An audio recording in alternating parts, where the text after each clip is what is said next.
ഉറുപ്പ്യന്റെ ഉപകാരം ഞാൻ അനങ്ങല്ലേ ചങ്ങായ തലയില് ബാക്കിൽ തോക്ക് ഇപ്പൊ വെടിയുള്ളൂ ചോനെ അന്റെ കജിലത്തള്ളേ എന്റെ കജിലത്ത ഒരു ബക്കറ്റ് ഉണ്ട്.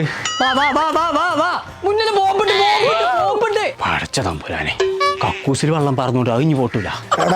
ബാക്കിലോ വരുന്നുണ്ട് എറിയ ചങ്ങായി ഓന്റെ മണ്ട നോക്കി എറി. ഒരു മിനിറ്റ് തേങ്ങ പുകണ്ട് പടച്ചോന്റെ തേങ്ങ അല്ല വാപ്പയാണ് ബോംബ് വെച്ചേക്ക്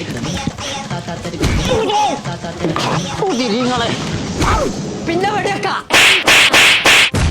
കുഞ്ഞാപ്പ് മറുകയാ കുറച്ചേരെ കൊമ്പങ്കാട് കോയാണ് വെടിയൊക്കെ ഉണ്ട്. ഓന്റെ കുതിരളങ്ങൾക്കൊന്നും പേരിൽ ആരും ഇല്ല. അല്ല എന്താണ് പ്രശ്നം ചോദിച്ചോക്കാം. കോയക്ക എന്താ കോയക്ക ദിവസം അടിയാണല്ലോ. അടിച്ചാലോ ഡിഗ്രിക്ക് പോകാനുള്ള ഒരു മനസ്സിലാണ് നോക്കാൻ ഇവിടെ ഇരുന്നാട് വെടിയ ചെളിച്ചു എടാ പഠിച്ച് ജോലിയാണ് ഒരു സ്ഥലം ഉണ്ടെങ്കിൽ പറഞ്ഞ ഒന്നര കോയക്ക അതിനങ്ങൾ ടെൻഷൻ അടിച്ചത് ഇന്റെ അന്ത്രോനെ കൊണ്ടുപോയി ചേർത്തലി അതെവിടെ കീഴാറ്റൂരുള്ള Alshifa arts and science college. ഡിഗ്രിന്റെ അപ്പൊ ആഡോൺ കോഴ്സും കൊടുക്കുന്നുണ്ട്. ആ ടീമിന്റെ പ്ലേസ്മെന്റും ചെയ്യുന്നുണ്ട്. കേക്കുണ്ട് ഇപ്പൊ തന്നെ പോയി തുണി കുപ്പായി മാറ്റുവാ പോയി. നമ്മളിവിടെ പ്രൊവൈഡ് ചെയ്യുന്നത് കാലിക്കറ്റ് യൂണിവേഴ്സിറ്റിന്റെ അണ്ടറിൽ വരുന്ന ഡിഗ്രി കോഴ്സുകളാണ്. അതിന്റെ കൂടെ തന്നെ നിങ്ങൾക്ക് ആഡ് ഓൺ കോഴ്സസ് തരുന്നുണ്ട്. ആഡ് ഓൺ കോഴ്സ് പറയുമ്പോൾ റെഗുലർ ഡിഗ്രിയുടെ കൂടെ പ്രൊഫഷണൽ കോഴ്സസ് പ്രൊവൈഡ് ചെയ്യുന്നുണ്ട്. അതിന്റെ കൂടെ തന്നെ നമ്മൾ 100% പ്ലേസ്മെന്റും ചെയ്യുന്നുണ്ട്. അപ്പൊ നമ്മളെ ലൊക്കേഷൻ വരുന്നത് പെരിന്തൽമണ്ണ കിയാറ്റൂര്.